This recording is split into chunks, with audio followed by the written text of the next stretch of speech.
Welcome back, friends, to day 8 on the Rim. It's the first hour of the 8th day that our three lost people here are trying to survive on this terrible, scary world. Leo, Blue, and Zebo have been doing pretty good for themselves. We've got ourselves a really nice base put together. We're not done yet. There's still a lot of work to do, but all in all, they've managed to hold it together. Nobody's had any breakdowns. Everything's been going pretty smoothly, frankly. Honestly, this has been going smoother than I expected it to.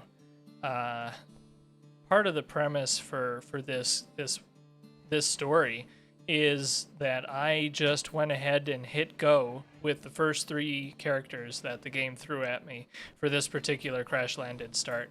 So I thought this was going to be pretty bad, and I think really at the end of the day we just got lucky. We got lucky with characters that were capable and they had enough mood that they weren't going to go crazy right off the bat. So that's pretty fortunate, I think. I'm actually going to hold this door open. No reason to have it opening and closing over and over again.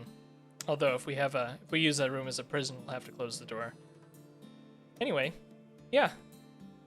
It's going pretty well. This is going better than I thought it would. I think it would be a lot harder if I was playing a Naked Brutality start. Crash Landed is the classic start for this game, but it's also the easiest.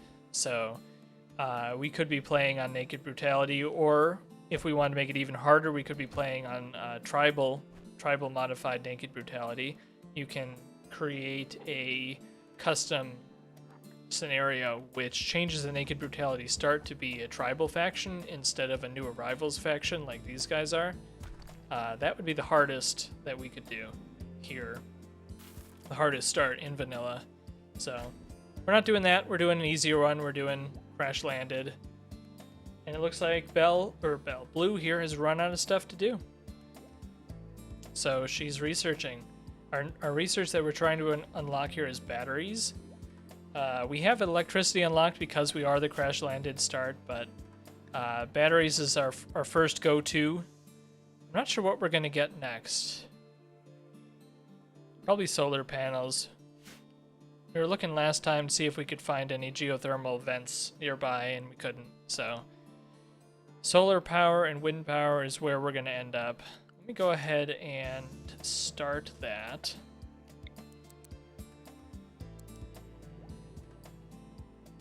I guess we'll put it there.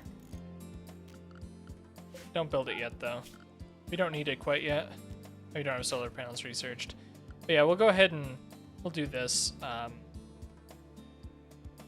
This will be fine.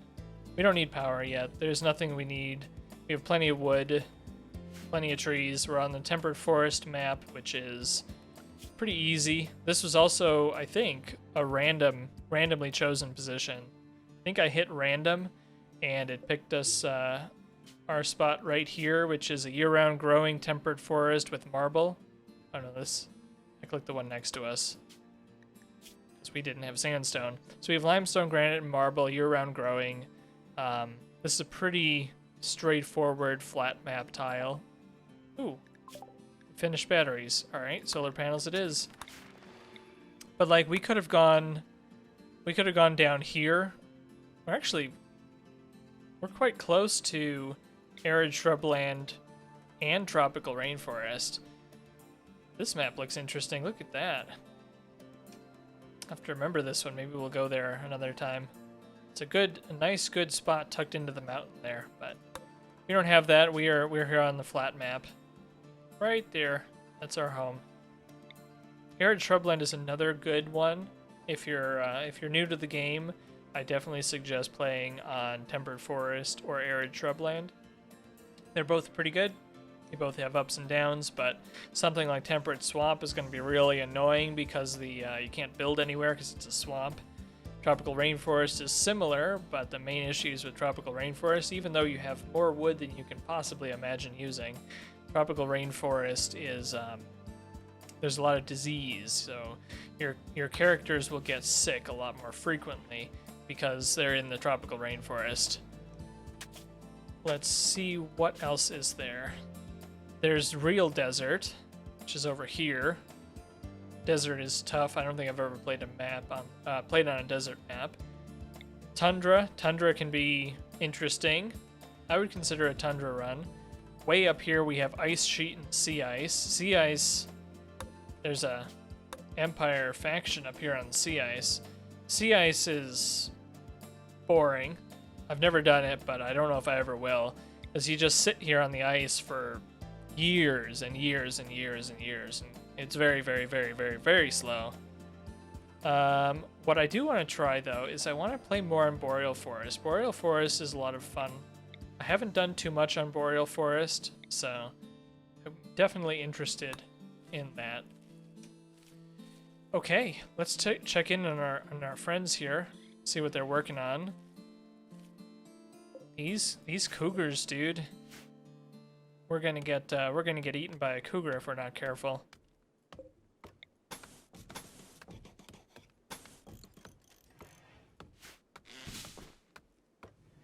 Trying not to give them too much work. I don't want them to worry that much. We're at a pretty stable position now in the game. We've got a nice stone base set up. We have defenses to protect us from enemies. And we're pretty safe, I would say. Even if this cougar decided to attack us, we'd probably be okay. Unless he decided to attack us when Zebo was out here grabbing marble or whatever. Actually, that's a good point. I'm going to go ahead and add the limestone bill. I'm going to do it the same way as marble. Pause at 70. Drop on floor. Don't go that far away. We're going to start cutting limestone also. And eventually I'll do the same for granite, but I don't want any of these guys going out that far, so everybody's going to start being restricted to the work zone. I've had them unrestricted so far, but I've been keeping a close eye on them. From here on out, I don't want them going that far. So we'll go ahead and speed up time here. And yeah, this should be relatively uneventful for a while here. How much marble do we have? I'm gonna start extending this down. Maybe to here? And we'll go a little bit further. If you don't know what I'm doing here, I'm making it's a trap tunnel. So enemies will walk over the traps because of these fences, but our people will zigzag through them like Leo is right now. Which it can be very useful to do it that way, just because it basically means that you don't have to risk your characters, your colonists, hurting themselves on the traps, and yet you still get the benefit of using the traps, and the enemies will still, you know, get hurt. I'm actually going to go ahead and make some more wooden spike traps down this hallway. It's going to make us run through wood a lot faster, but you know, it's a price we're going to have to pay, I think. Moving this back a little bit so we have a better place to stand and shoot at enemies as they come down the tunnel here. Eventually we'll expand out and we'll have a better kill box area, but for now, the trap tunnel will do. Zebo's just going to town on that stone. We are going to need quite a lot of it, but I don't want to have a lot of stone hanging around in our stockpiles. Stone like this on the ground is actually more wealth than if I were to build it into walls, so I try not to keep too much stone, but 100 of each sounds like a pretty good idea to me. Our wealth is at 20,000, which is okay, but I don't want to go much higher than that. I want to stick around this level of wealth. We'll go ahead and finish out this trap tunnel, then everybody's going to be researching. Except for Leo, apparently, who's going to be doing... I don't know what Leo's going to do. I guess you can help with plant cutting. Since you're decent at it.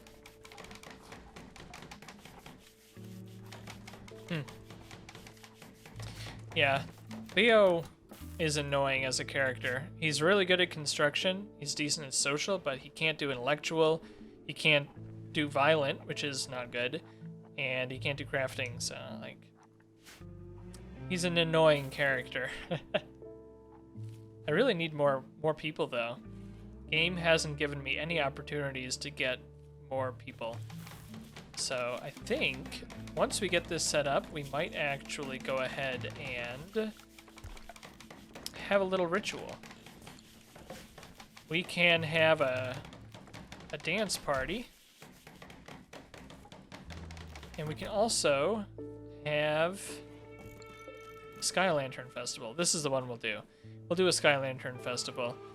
Sky Lantern Festival is a lot of fun. I like this one a lot. And it gives us a chance of having a random recruit joining our random recruit of our ideology joining our colony. So, and also holding that Sky Lantern Festival will give us reform points. Currently we have 0. Reform points mean that we get to change anything we want about our ideology. We can change our precepts, we can change our festivals, we can change our buildings and all of that. So yeah, that's the plan. Normally I probably wouldn't push for another colonist at this stage because I don't want the wealth of another colonist. But with Leo being incapable of violence, Blue having level 0 in shooting, I don't feel very safe right now. We're going to rely on the traps, but I really want somebody else on the team that can shoot. And maybe we get lucky, maybe we don't. I guess we'll find out. So I'm going to speed up time a little bit here. Give the characters a chance to actually accomplish the tasks that I've set for them. And, of course, sleep. Blue is doing a bunch of research. I don't know why Blue decided to go from this research bench to this one. That was an odd choice. Let me expand the walls zone to be here. You're in the wall, like Pepe the Iguana here. You can go anywhere you want, but you can't go down the trap tunnel. Look at us, look at that. We are safe from wildfires. We've got 3 bedrooms. I don't have any plan on how I'm going to extend this to another bedroom if we get more people, but that's a problem for future Juniper to worry about. Hey, what?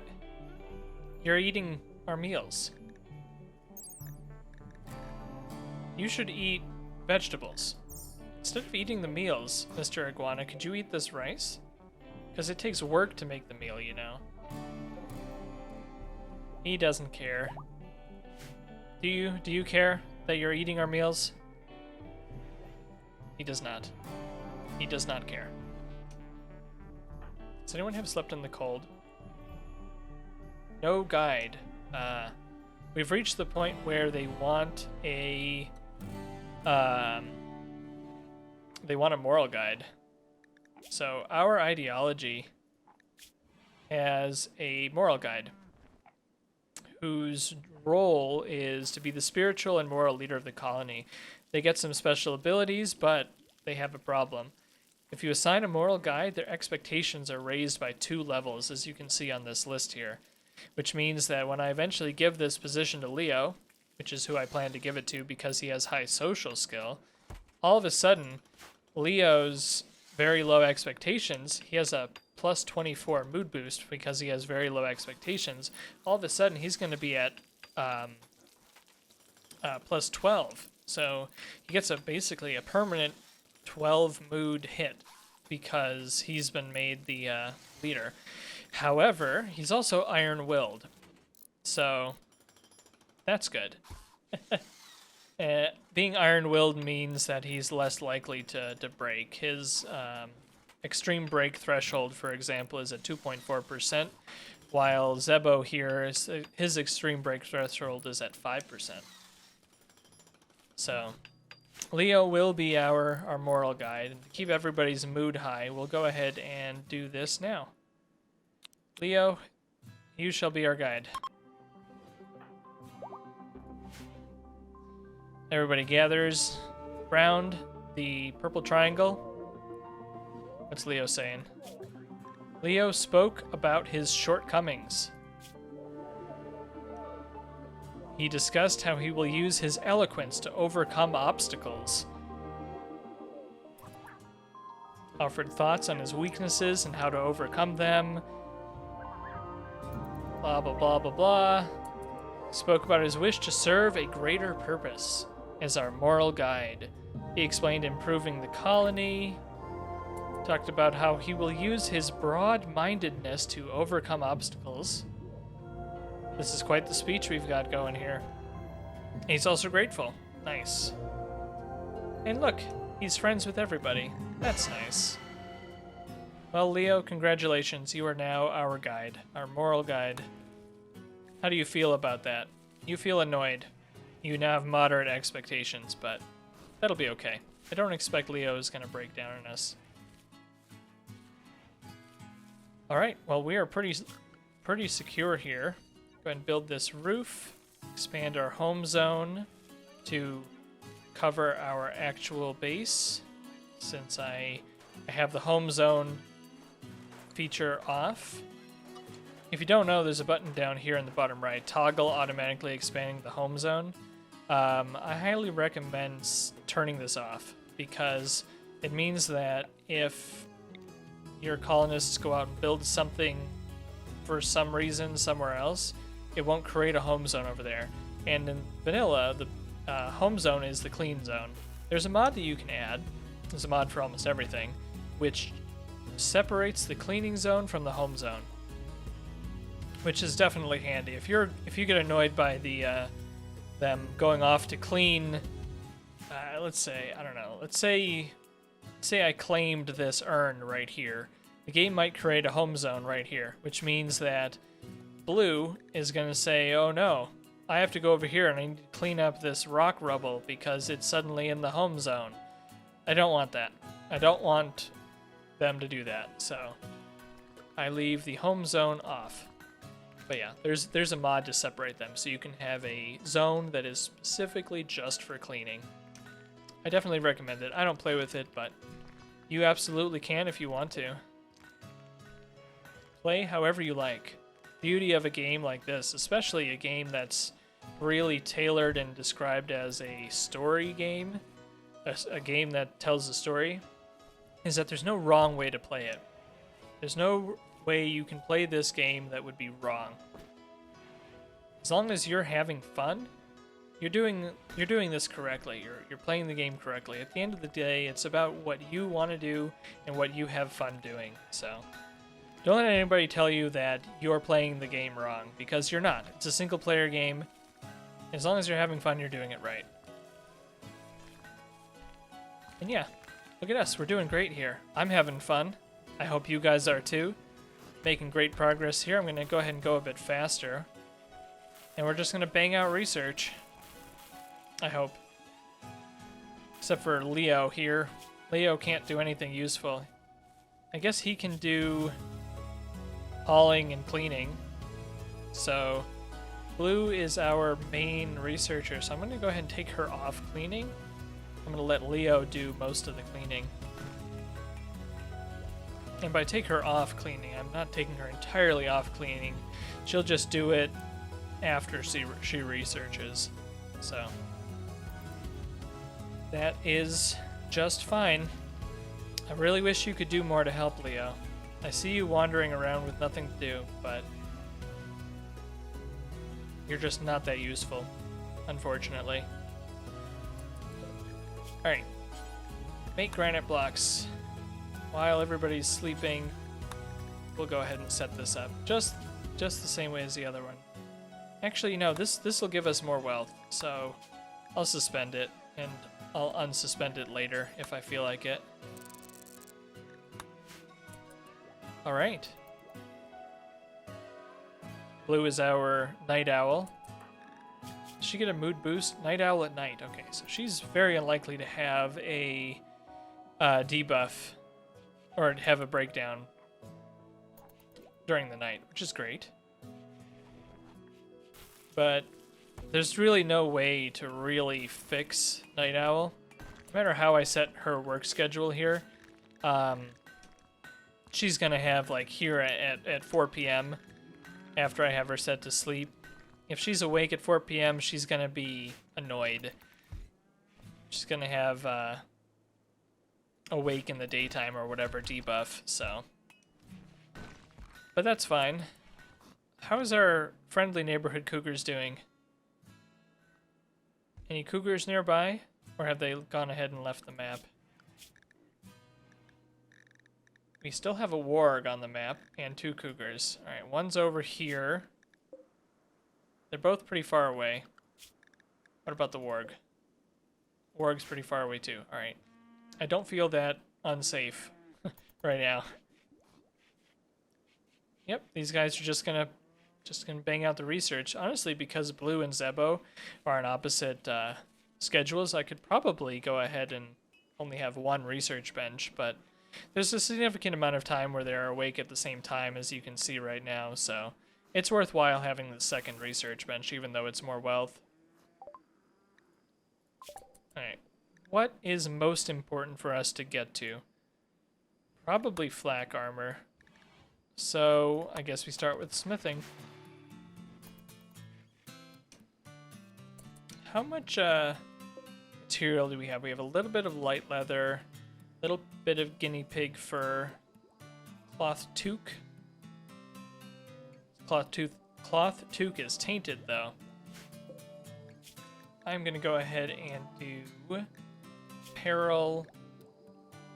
Don't allow clean, but allow all apparel. So what this does is normal, guess I'll put it on low.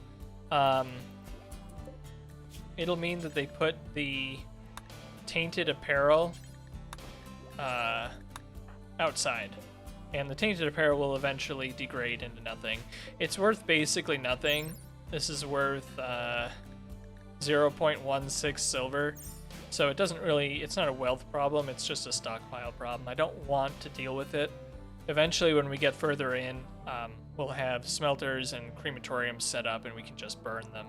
But for now, they'll go sit outside. It would be even better if I put them here in the water. They degrade even faster, but I don't care that much. I don't want them going outside unless they have to. Alright, we're just going to speed up here. Not too much going on today. This one's been a pretty quiet day overall. We're just doing the research. Just doing the research.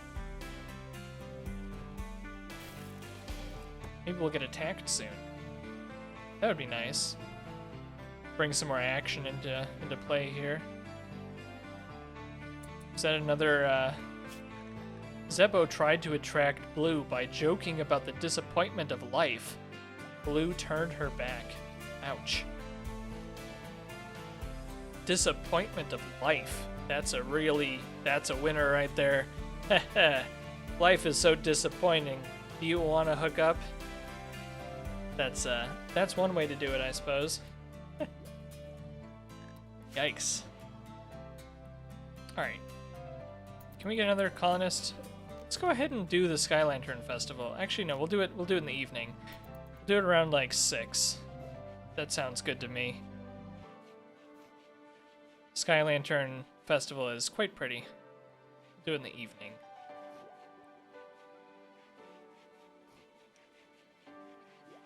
Not too much happening here. Alright, it is 5. We'll give it till 6. Alright. Time for a Sky Lantern Festival.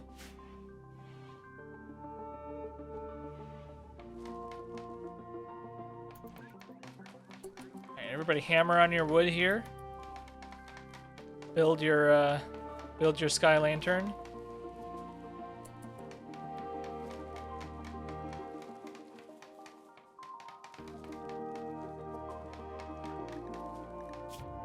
Blue and Zebo chatted about birthdays. Somebody's birthday coming up?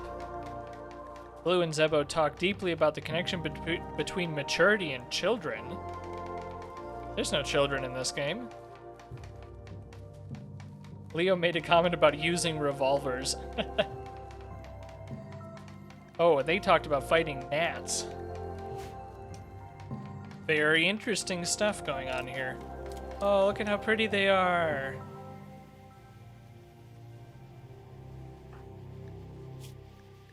Oh no, Leo tried to romance Blue by joking about parties, and Blue ignored the advance. Oh no.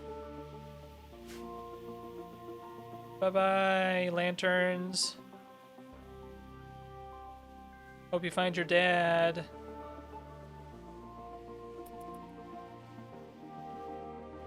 Alrighty, well, let's see if it was a good Sky Lantern Festival or not. It was a beautiful Sky Lantern Festival. Everyone participating gains +6 mood for 6 days. Excellent. Well, that's really good. Our development points changed also, so we have 1 point.